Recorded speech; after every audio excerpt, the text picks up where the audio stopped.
Story time about how I got arrested for stalking my celebrity crush. Disclaimer, this is not my story time, it was sent to me on Instagram. When I was 15, I saw my celebrity crush for the first time in a movie. After that, I pretty much went to all of his movie premieres and events. I was able to take a picture with him and even got his signature. To say that I was obsessed was an understatement. Now, here's where the problem began. He started dating this woman, aka another celebrity, and I pretty much lost it after that. At the time, I was living with my mother and she couldn't help but notice the change in me. I started staying out pretty late, mostly because I was out in the city looking for him. I knew all of his hangout spots because the paparazzi always caught him there. So I basically would hang out everywhere he would. I followed him to his house, I followed him to the gym, and I followed him to the grocery store, pretty much everywhere. I decided to sign up to his gym, and I started talking to him, and he started talking to me, and he asked me out on a date. Part 2 is up. Well, you're a bad son because you don't listen. Go ahead. Tell me what you want to say. It's not going to offend me because you're... It's not going to affect me either because I'm sick of this. I'm sick of Listen you. to me. Get out of my face. Go to bed. Now I know why your father actually... Well, you know what? If you're going to be a complete douche like that, then I won't shut it down. Talk to me like that. I gave you life. And you treat me The only like thing crap. The only thing you're trying to specifically give me right now is a bunch of Story time about how I got caught skipping school almost every day of my senior year. So our school had just started this new thing where you fill out all your contact information online. And my dad was like, okay, yeah, just fill yours out. And it pretty much was who can pick you up, who can make early dismissals for you, who they can call if you're in trouble. Well, I decided to be a sneaky little bastard and put my boyfriend in for every single one of those contacts. I would start school around 7:30 a.m. and I would go to the nurse's office at like 9 a.m. and she would call and my boyfriend would act like my dad and be like, okay, yeah, just let her drive home. Well, my guidance counselor noticed after about 3 months of me never being at school.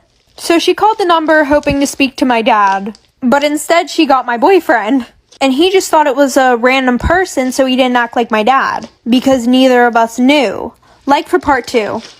One of my fans has a crazy mother story time. So me and my mom decided to go to Walmart to pick up a couple things. While I was there, I ran into a little girl who happened to be a fan of mine, and she was with her mother, and her mother was wearing this black shiny bracelet. Just keep that in mind.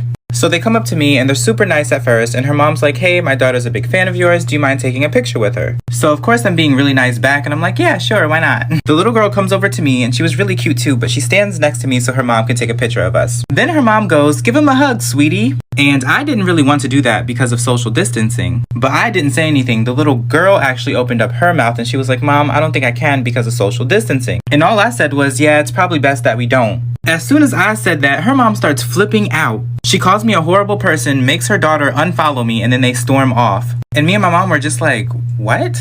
Then later on in the parking lot, as we're pulling off, something flies into the window and smacks me in the face. And when I picked it up, it was her mom's black bracelet. My best friend was toxic. Story time. Growing up, I had this best friend who we're gonna name Keisha. And since my mom died when I was a baby, Keisha's mom kind of stepped up and became a motherly figure to me. And even though I appreciated it, I don't think Keisha did.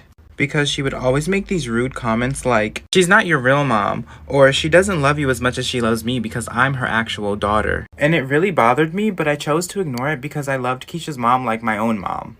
So this one time on Mother's Day, I was at Keisha's house hanging out with her and her mom. And Keisha had this really bad attitude just because I was there. Her attitude was so bad that I didn't even want to be there. So eventually I asked if I could go home, but Keisha's mom said I didn't have to and not to let Keisha's attitude ruin our day. And when her mom said that, it really set her off. And she said something that I would never forgive her for. Keisha turns to me and opens up her disgusting mouth to say, your mother is dead. You should be spending Mother's Day at a cemetery.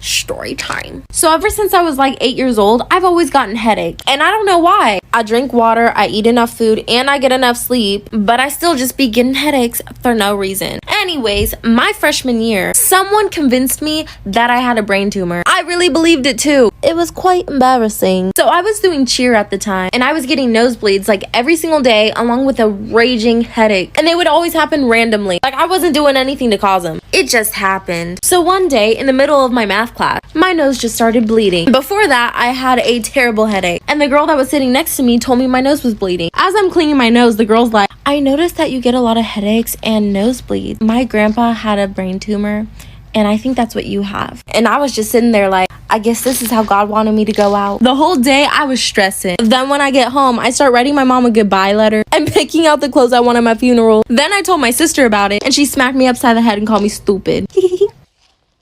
My brother tried to flush me down the toilet. Story time. A lot of you guys already know this, but I have an older brother, and when we were younger, he was really mean to me. Not mean, but like evil, okay? So when I was a baby, I required a lot of attention, which is normal, you know, babies require a lot of attention, but my brother did not like that at all. He was used to having all the attention, but then I came around and took it from him. So he decided that he was gonna get rid of me. So one day when my mom was giving me a bath, he had asked if he could help her. And she said yes, but I secretly think she was in on his plan. Because while they were bathing me, someone knocked on the door, so my mom left me and him in the bathroom alone to go answer the door. So I guess my brother was like, now's my chance to get rid of this little turd. So he takes me out of the bathtub. I can't talk or anything yet, so I don't know what's going on. Puts me headfirst in the toilet and starts to flush. And obviously I wasn't going down, so he took the plunger and he started to plunge me down the toilet. But before he could get me all the way down, my mom walked in and saved my life. Like, I could have drowned. What would you do if someone said this to you? Once there was a girl in Korea who got in an elevator in the apartment building that she was living in when a stranger came in and told her something that was absolutely terrifying. This stranger came into the elevator with her and tried to make some small talk. He looked at the elevator buttons and said, "Oh, I see that you live on the 14th floor. I live on the 13th floor." She gave him a friendly response and even tried to flirt a little bit. She thought that he was attractive and wondered if they would get to know each other better. But things quickly took a horrifying turn. When the elevator arrived at the 13th floor, the man got off and said, "See you soon." But as the doors closed, he pulled out a knife from. This is why you should never talk to strangers in an elevator. One day, a surgeon was working the night shift at a hospital. He just finished his operation on a patient and was going to the basement. He entered the elevator and there was one other woman already inside. They were casually chatting when the elevator door opened and another woman was about to enter. But the surgeon looked horrified. He quickly slammed the close button and punched the highest floor of the building. Surprised, the woman asked why he was being so rude and wouldn't let the other woman in the elevator with them. The surgeon explained that in this hospital, all patients wear white wristbands with their names printed on them, but the red wristbands are placed on all of the corpses. The surgeon then looks to the woman in the elevator with him and says, "That was the same woman I just operated on. She died on the operating table. Didn't you see the red wristband she was wearing?" The woman in the elevator with him just smiled, raised her arm, and said, "You mean like this one?"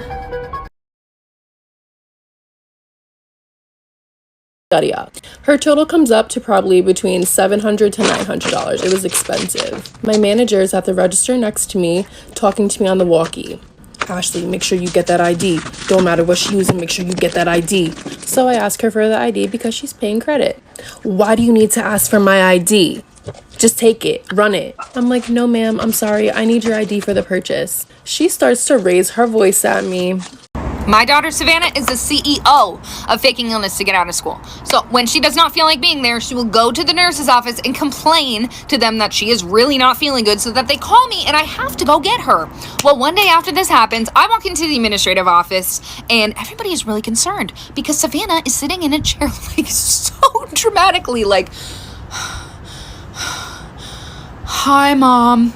And like when I saw her, I burst out laughing. I was like, "Oh my God, are you okay?" And everybody looked at me like I was some really bad mom. Like, "Oh my God, why aren't you more concerned?" But as we were walking out, she was walking really slow and actually didn't look good. So even I was a little concerned. I was like, "Oh my God, honey, are you okay?" Until we got to the car when Savannah looks at me and goes, "You know what, Mom? I feel better now." And I was like, "Savannah, are you serious?" And she's like, "Mom, do you maybe want to go to Starbucks and have like a girls' day?" And I was like, "Honey, what kind of question is that? You know I do."